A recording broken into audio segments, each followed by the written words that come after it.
Salut à tous, c'est BizBiz. Alors aujourd'hui l'épisode 770 du Zap Image. Comme d'habitude, je vous mets des images de foot d'actualité ou des images anciennes. On en parle un peu et c'est parti. Donc tout d'abord, n'hésitez pas à installer l'application OneFootball pour suivre toute l'actualité du foot. Les liens sont en description. Donc on va commencer bien évidemment avec la soirée de Ligue des Champions hier et le match exceptionnel entre Liverpool et le FC Barcelone.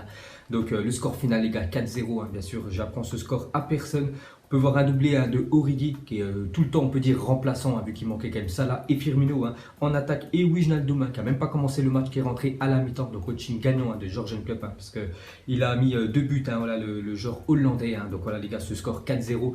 Liverpool avait perdu le match aller 3-0 donc ils sont qualifiés pour la finale. Donc on va parler beaucoup bien sûr voilà, de ce magnifique match dans ce Z. Ensuite pour continuer avec Liverpool donc ils ont parcouru 7 km de plus sur le terrain que les joueurs du FC Barcelone. Le club espagnol avait pourtant laissé tous ses joueurs titulaires au repos le week-end dernier. Le match perdu 2-0 du côté du Celta Vigo. Mais voilà, Liverpool, eux, avaient un match vendredi et c'était l'équipe type, l'équipe qui a quasiment joué hier soir qui était titulaire. Et même s'ils avaient, on peut dire, des jours de repos en moins, voilà, ils ont fait quand même 7 km de plus. C'est ce qui a permis tout simplement à l'équipe de Liverpool de faire une remontada historique. Ensuite, une déclaration de Jürgen Klopp. Il a dit: mes joueurs sont des géants au point de vue de la mentalité. Ça fait 19 ans que je suis entraîneur et je n'ai jamais vécu un match comme ça. C'est vrai que c'est l'un des plus beaux matchs qu'on a vu cette année, les gars. Ce Liverpool FC Barcelone avec une magnifique intensité. Ça, c'est vraiment un match. On peut appeler ça de Ligue des Champions. Donc, ça fait plus de 20 ans quand même qu'il est entraîneur. Jürgen Klopp, jamais il a vu une équipe aussi bien jouer que la sienne hier soir. Ensuite, on va parler de Wijnaldum, est devenu hier soir le premier remplaçant à inscrire un doublé en demi-finale de Ligue des Champions. Voilà, parce qu'il était sur le banc. Wijnaldum, et on peut voir qu'il a très mal pris d'être sur le banc voilà, pour une demi-finale à Anfield. Il a dit à la fin du match: j'étais fâché contre le coach Jürgen Klopp qui m'avait mis sur le banc. Alors, quand je suis rentré, il fallait que je fasse quelque chose, que j'aide l'équipe. Et bon, il est rentré à la 45e minute et 10 minutes après, il avait déjà inscrit un doublé en l'espace de 2 minutes. Donc, magnifique coaching, on peut dire, de Jürgen Klopp. Et pour finir avec Wijnaldum, donc hier, il a failli même pas rentrer en cours de match, ou peut-être il aurait rentré quand il aurait resté plus que 10 minutes, parce qu'il est rentré suite à la blessure de Robertson. Et on peut voir que c'est Luis Suarez qui a blessé volontairement Robertson juste avant la mi-temps. Ce dernier a été remplacé par Wijnaldum qui a inscrit un doublé en deuxième mi-temps et a fortement contribué à la remontée de Liverpool. C'est sûrement l'un des plus gros karmas de l'histoire du football. C'est vrai qu'il y en a beaucoup qui n'apprécient pas trop, on peut dire, Luis Suarez. Et hier, c'est lui qui a blessé volontairement les gars comme Robertson. Il lui a mis un coup sur la cuisse, donc il ne pouvait pas reprendre la deuxième période. C'est pour ça qu'il a été remplacé. Et grâce à ce changement, tout simplement, l'équipe de Liverpool a changé, on peut dire, sur cette deuxième mi-temps. Ensuite, on va parler de Divock Origi, cette saison en Ligue des Champions. Donc dans la sélection belge, c'est quand même le remplaçant de Lukaku, les gars. Donc c'est pour vous dire qu'il est rarement titulaire, que ce soit en Belgique ou même avec l'équipe de Liverpool, parce que c'est toujours Firmino, le numéro 9. Donc cette saison, c'est quand même des stats incroyables pour lui. 2 tirs, bon, c'est les 2 tirs qu'il a fait hier soir. 2 tirs cadrés et 2 buts pour le joueur belge. Magnifique match hier. Il a marqué 2 buts. Bon, après, dans le jeu, c'est pas un Lionel Messi, c'est pas un Neymar, Divock Origi. Mais il a fait ce qu'on lui a demandé, de marquer des buts. Il a permis à son équipe d'aller en finale. Ensuite, on continue avec les Reds de Liverpool, vont jouer la 9e finale de leur histoire en Ligue des Champions. Donc toujours le club qu'on a disputé le plus, c'est le Real Madrid. 16 finales disputées pour 13 gagnées, je crois, pour l'équipe du Real Madrid. Plutôt pas mal quand même. Deuxième AC Milan, troisième Bayern Munich. 10 finales disputées, 5 remportées pour le Bayern Munich. Et la Juventus et Liverpool actuellement maintenant sont à 9. Et le FC Barcelone, 8 finales disputées. Et pour finir avec Liverpool, a joué 8 finales de Ligue des Champions dans son histoire. Donc on a parlé qu'ils vont disputer la 9e cette année. Donc leur bilan, c'est 5 victoires et 3 défaites, dont une l'année dernière contre le Real Madrid. Ensuite, on va parler de Jürgen Klopp et les finales avec Liverpool et Dortmund. Donc il a disputé beaucoup de finales avec ces clubs qu'il a entraînés. Donc 13 finales quand même pour Jürgen Klopp.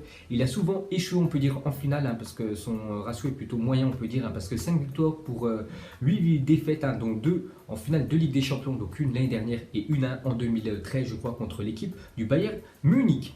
Ensuite, cette fois-ci, on va aller dans le camp barcelonais parce que c'est quand même une soirée cauchemardesque, on peut dire, pour l'équipe du FC Barcelone. Donc, 4e saison consécutive sans titre ni finale. Donc, c'est une première depuis le début des années 2000. Jamais le Barça a fait 4 saisons d'affilée sans disputer une finale de Ligue des Champions.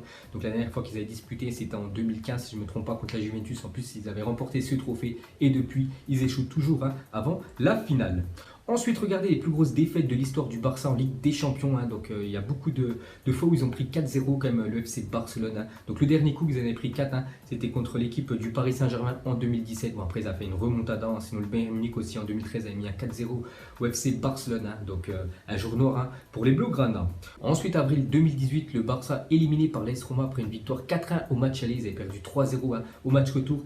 Et la même chose, voilà, cette année, ça s'est passé pour le FC Barcelone. Donc le Barça éliminé par Liverpool après une victoire 3-0 au match aller. Donc c'est quand même très compliqué ces 2 dernières années pour le FC Barcelone en Champions League. Ensuite, on a parlé de Alisson Becker hier qui a fait un clean sheet. Donc ça n'a rien à voir avec le match aller où il en a pris 3 au Camp Nou. Là, hier, son équipe a survolé la rencontre. Donc a vécu hier soir sa deuxième remontada contre le Barça en 12 mois. Parce qu'il avait fait l'année dernière avec son équipe de l'AS Roma. Parce qu'il a été transféré l'été dernier du côté de Liverpool.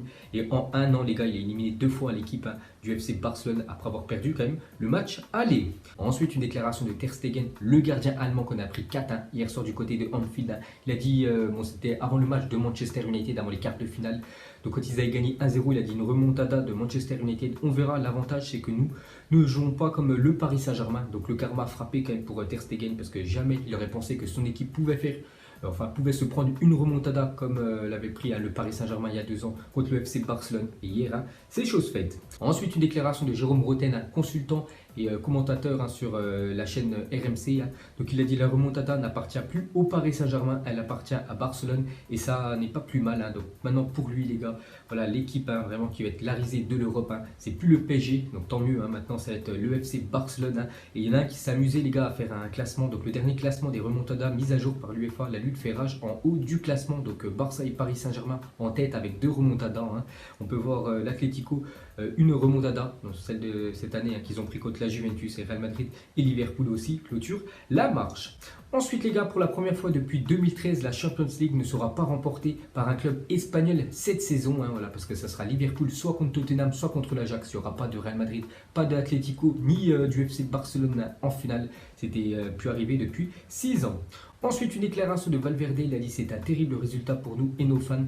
On s'était préparé après l'année dernière, mais c'est arrivé à nouveau tout de suite. Nous sommes dévastés. Donc c'est vrai qu'ils n'ont pas compris ce qui s'est passé hier à l'équipe du Barça. Et même l'entraîneur, les gars, il n'a pas su réagir. Bon, après, c'est pas lui qui jouait, mais essayer de mettre une tactique de match. Mais tout simplement, l'équipe de Liverpool était bien meilleure que l'équipe du FC Barcelone. Ensuite, une déclaration de Luis Suarez. À la fin du match, il a dit on ressemblait à des U19. C'est pour vous dire voilà, que l'équipe du Barça était complètement hors sujet hier soir.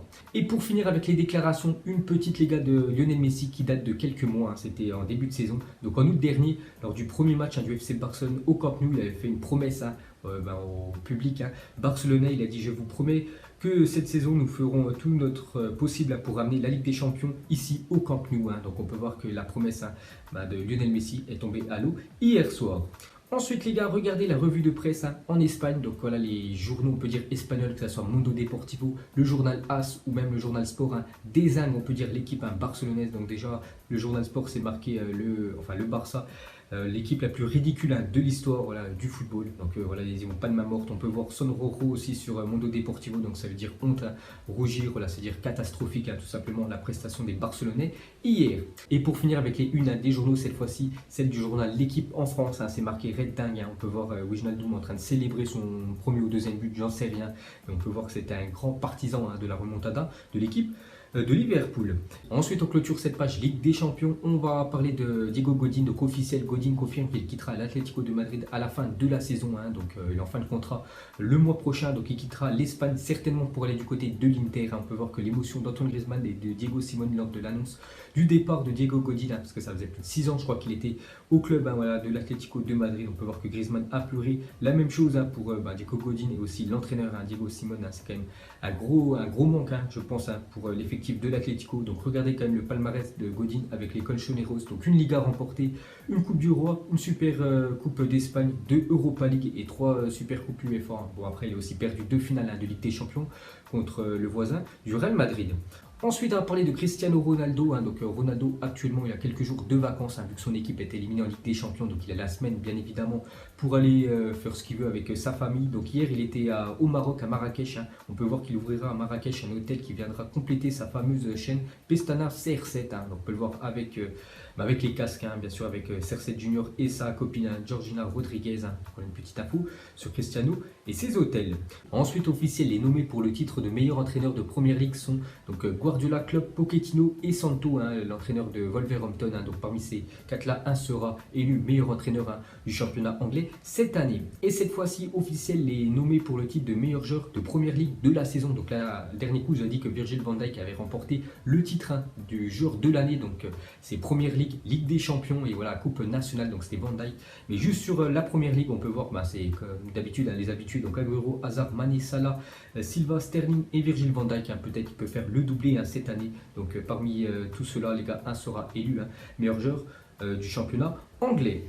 Ensuite, il y a 15 ans, jour pour jour, les Invincibles d'Arsenal réalisaient l'exploit de ne concéder aucune défaite en championnat. Je crois que c'est la première fois et unique fois que ça arrivait dans le championnat anglais. Donc, sacrés champions, ils recevront un trophée en or. Donc, ils avaient fait une année sans perdre le moindre match. Donc, 26 victoires et 12 matchs nuls, 0 défaite. Donc, normalement, le trophée de Première Ligue à la fin de saison, il est en argent. Et quand tu fais une année sans perdre, ils l'ont reçu tout simplement en métal or. Ensuite, officiel, Naples ne pourra plus disputer la Ligue des Champions à San Paolo. Donc l'enceinte n'est plus considérée comme aux normes pour accueillir la Ligue des Champions. Le club napolitain devra se déplacer à Bologne à plus de 550 km plus au nord pour jouer à domicile dans la compétition. Donc l'année prochaine, ils vont jouer la future Ligue des Champions parce qu'ils sont deuxième, ils vont terminer deuxième. Donc ils seront qualifiés. Regardez quand même la distance entre Naples et Bologne. Il y a 6 heures de route, quasiment plus de 500 km. C'est quand même incroyable. Pourtant, il y a Rome qui est pas trop loin.